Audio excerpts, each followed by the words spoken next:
The Hazleton Area Public Library has taken a very big interest in the former St. Paul's Methodist Church in Hazleton.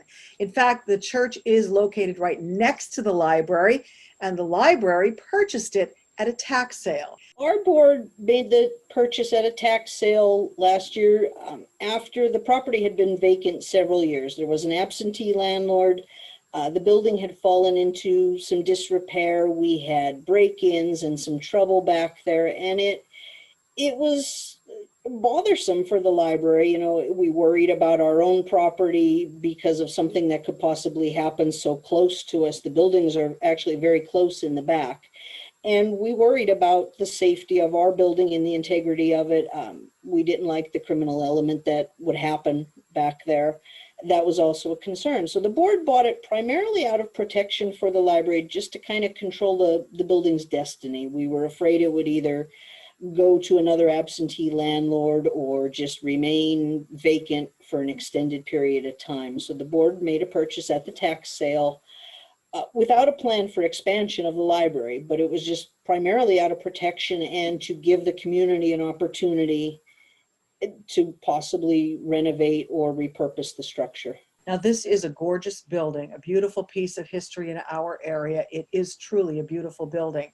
So you're hoping someone will step forward and purchase this building and turn it into something that will be a positive part of the revitalization of downtown Hazleton. So you had a virtual meeting to discuss this. So what came out of that meeting?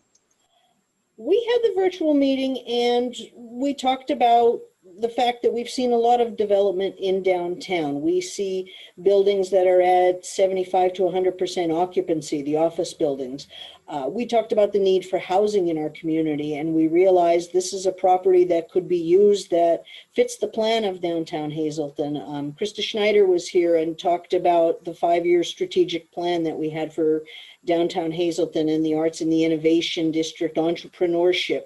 And this is an ideal fit for some of that. There are many possibilities that could come from this, and you're hoping now that someone shows interest and steps forward. We did a little bit of research and saw a number of churches that have been repurposed, and they are breweries and restaurants.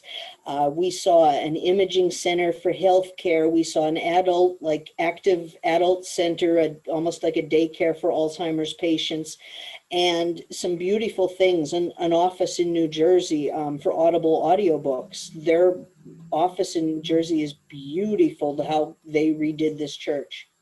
You get some bright open spaces with the windows and the architecture, but you also can, move to smaller office spaces within that. So now the next step, you have put a timeline on this, like a deadline on it for when people can submit proposals to you.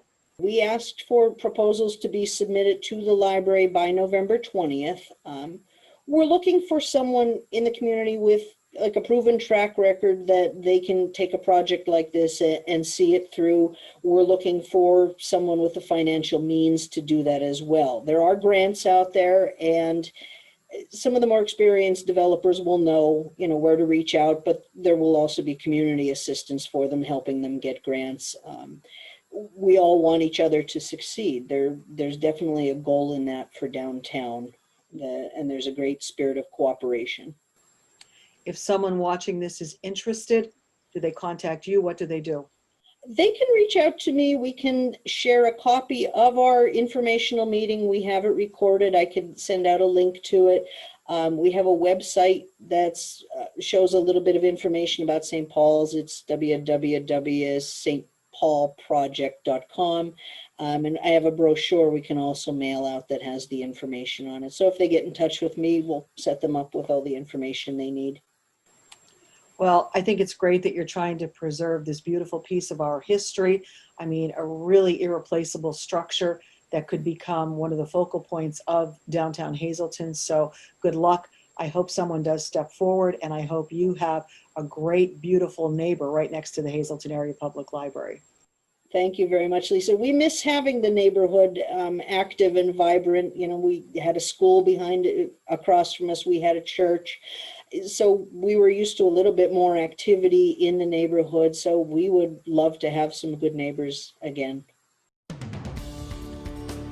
Today's news feature is brought to you by Robert Stevens Face and Body, the place to go for all your skincare and boutique needs. Stop by or call 570-788-7546. Also go to their Facebook page for weekly updates.